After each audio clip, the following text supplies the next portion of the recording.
Hello crafters, this is Suzanne from A Creative Muse, and I'm here with a GLASSBOARD Studio glass craft mat product spotlight. I haven't done a spotlight in a while, but seeing that there is a Black Friday sale coming with this amazing glass craft mat, I decided to talk about it a little bit and let you guys know how you can get one for yourself if you haven't gotten it already. The existing code that I have is 20% off with Suzanne 20, but for Black Friday through November 29. So you have time if you decide to get one, okay?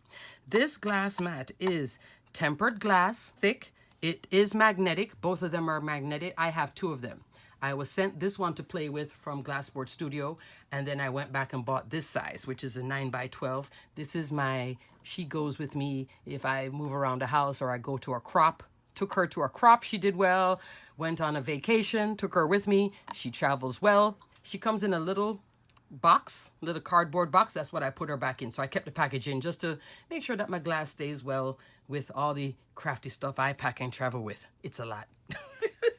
Like I said, these two are magnetic. The bigger one that I normally film videos on, this is a 18 by 24 inch craft mat. This smaller size is the 9 by 12 inch craft mat. You can get them in different colors. So if you love a black glass craft mat, that option is available. Most folks go with the white. For my vision, white works better for me. If I put black paper, then I can't see, that type of thing. That's just me. But if your preference is black, that option is available. There is also aqua, and there's one with like succulents on it or little florals. You can do something in the corner. I kind of like mine plain. This one I did custom, the big one. You notice how you don't see these lines? It comes with these lines. This one, I just got it standard, add to cart, put my code, and I was able to use my own code. And it worked out well. The shipping wasn't bad either. And you get it here with this diagonal. So it would come that way, but if you don't want these lines, you'd have to do a custom order, okay? It will add a little bit more. So now let's talk about what else makes this glass mat special compared to other glass mats. That thick tempered glass. This one, she works super well with all the isopropyl alcohol that we bought during COVID. So you can use it to clean your glass craft mat. I love that. Some of the glass craft mats, if you keep cleaning them with this, it starts to develop a haze. And this item, both of these glass craft mats, guarantee that you're not going to get ghosting. Ghosting, and I had to look it up, is the gray haze over glass. When you keep on, doing stuff with it and it develops this haze. If you have other brands of glass mat, I don't want to call anybody out, but if yours has this haze over it over time, then you're like, oh, I know exactly what she's talking about. These two are guaranteed lifetime not to haze. They suggest that you could do soap water, but you can't submerge these mats. So if you want to clean on the top, fine. But I just use my isopropyl alcohol in a spray bottle. I picked this up at my supermarket, so it's just a standard bottle, but it works super, super well. And there was an option when it wasn't magnetic, but now they all come magnetic. So on the back, they'll look like this, okay? Just don't take it to your sink and plop it in a big old thing of water. That's the only caution with this glass craft mat. You can't submerge it. Also available with the magnetic is these holders if you want to use it for stenciling and such. These are available in the store. These are magnetic little holders for it, okay? So that option is always available.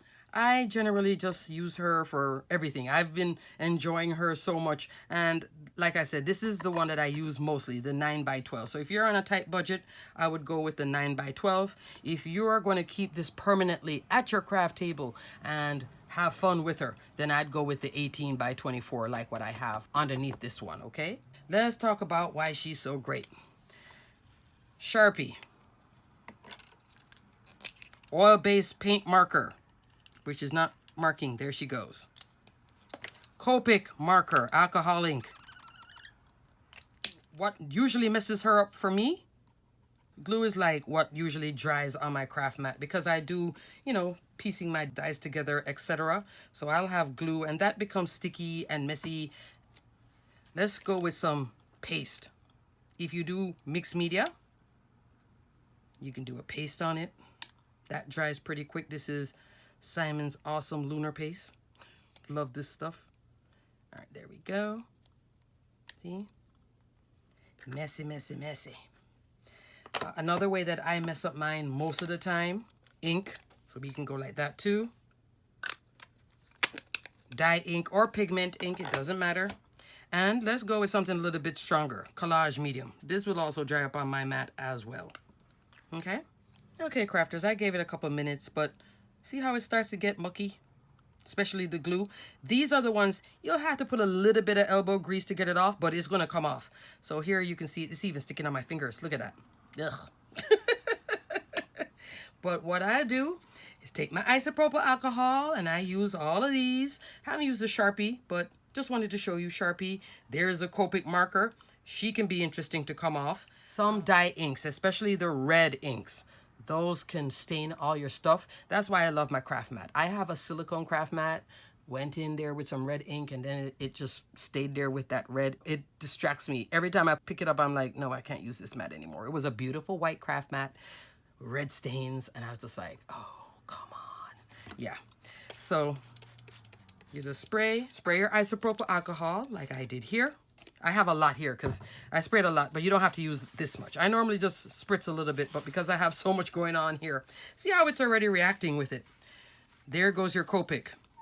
There goes your Sharpie. Okay, this one here looks like it's going to be interesting. See, that one takes a little elbow grease. That's the oil-based marker. Scrub her a little bit, but she's coming off. There we go. Look at that. That lunar paste comes up quickly. But I got everything off. When this dries, if you know, I'll do my die cut and glue, and then it'll dry here. Just, yeah, you're going to have to do a little bit of scrubbing, but it comes off clean. Just don't take it to your sink and immerse it, okay? You can use a microfiber cloth, wipe the back. I don't use microfiber here. You could, but I don't. I like to just go paper towel and some isopropyl alcohol, and I'm good to go.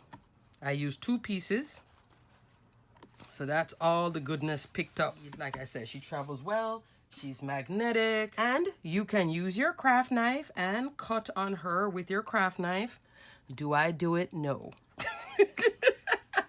I'll tell you why. It won't show the lines. It's just my crafty OCD. I want to keep her just as pretty and pristine as she is forever. Both of them. So I use a little silicone mat to cut on. I know. It's just my preference. But you can use your craft knife. I don't. That's just my thing, and I refuse to do it. I'm like, just can't. It's crafty OCD. It's a thing. Alrighty, crafters. So get your 25% off with the code Suzanne25, SUZANNE 25. I will put a general link for that GLASSBOARD page, and you can look at all the different options. If you don't want to go true white, you want to go black, you want to go aqua, or those beautiful floral ones. But to me, those would be distracting after a while. I need to see it like plain. I like the plainer, the better. But I do like the grids, because with the grids, I can then do measurements. See, I can do this is 3 by 3, and then I can come down here and know this is a 1/4 inch shorter because this is 1/4 inch, and these are the boxes. Okay, so this is always handy too. The grid is very accurate as well. Love, love, love. Quadruple love. Been using this for a while now. You guys have seen it in the videos. If you've been wanting one, here it says glassboardstudio.com. She is our workhorse, and she's beautiful, and she's a champion. Take her, like I said, when I'm traveling, especially this small one, she is coming with me. And if I don't have her, I'd miss her. And I have oodles of bottles of isopropyl alcohol. So I just love cleaning her with the isopropyl alcohol. To me, that's the best way to clean her. With typical craft mats, we're now talking about the standard. With your standard, this is what I used to put on here to cut. With your standard self-healing craft mats. A crafter taught me years ago. See how it has stuff on it? The best way to clean them is with isopropyl alcohol. Problem when you start to clean with isopropyl alcohol on this, all of these grid lines are going to start fading with time. So that's another benefit of this. I can know that I'm cleaning it really, really good.